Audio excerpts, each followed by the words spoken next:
Hello everyone. Let's discuss another topic from the same chapter, absorption by roots. Tonicity, relative concentration of the solutions that determine the direction and extent of diffusion is called tonicity. Basically, tonicity is a measure of the relative concentration of solute particles. Is it clear, children? Tonicity is a measure of the relative concentration of solute particles on either side of a semi-permeable membrane.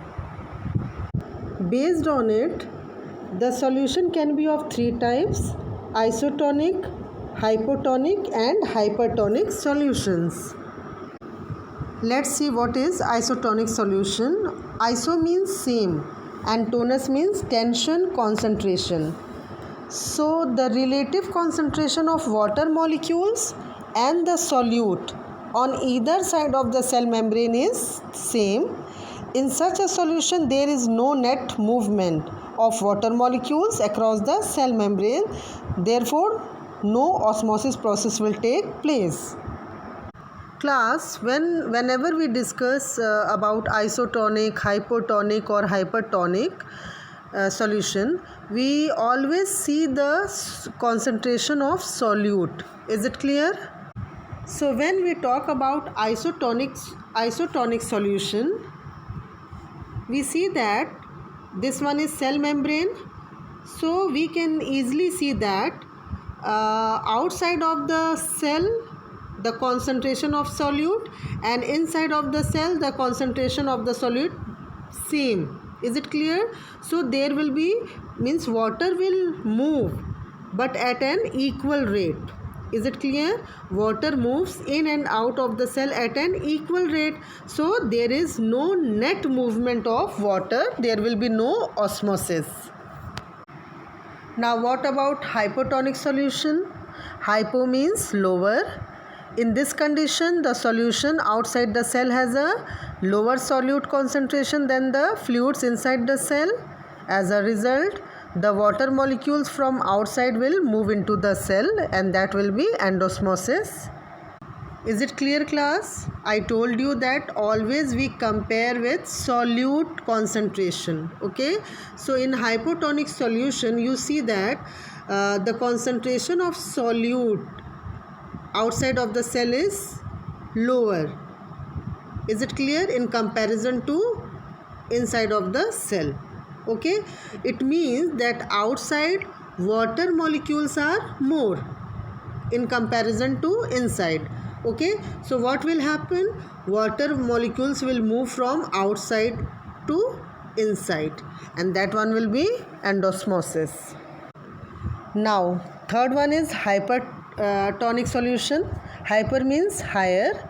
In this condition, the solution outside the cell has a higher solute concentration than the fluids inside the cell. Consequently, the water molecules from the interior of the cell will move out. That will be exosmosis.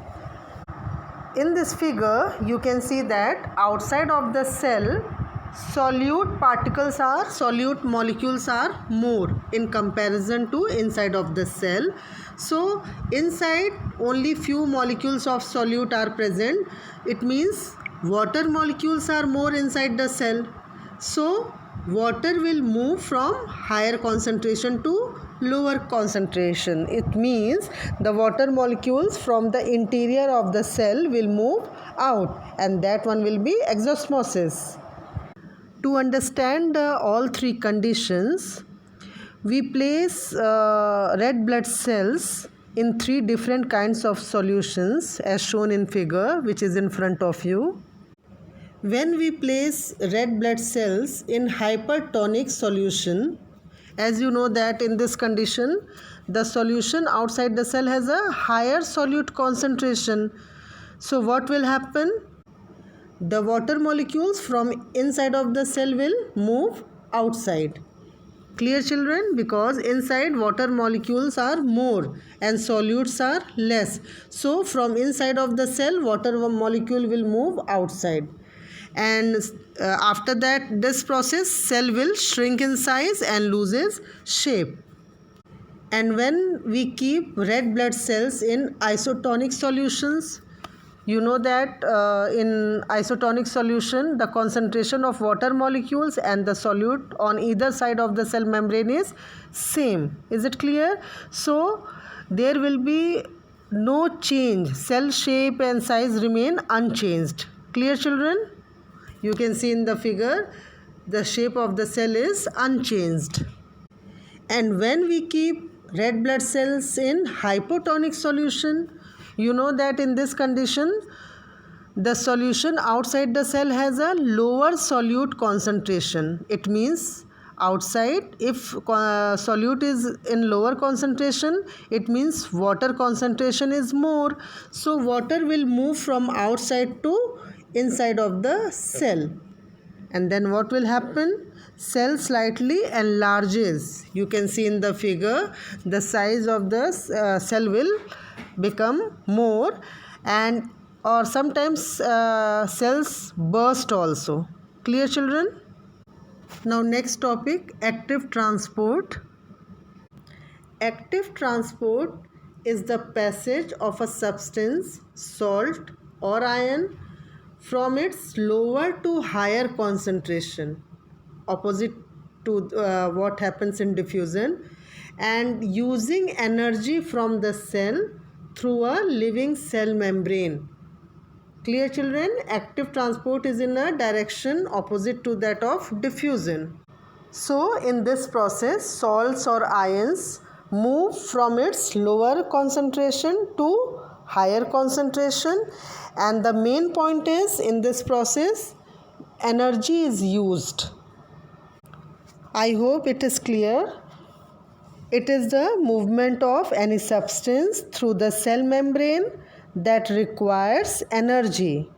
It is always against the concentration gradient, that is from low concentration to high concentration. Certain nutrients such as ions of nitrates, sulfates, potassium, zinc, manganese, etc. cannot pass through the cell membrane of the root cell easily.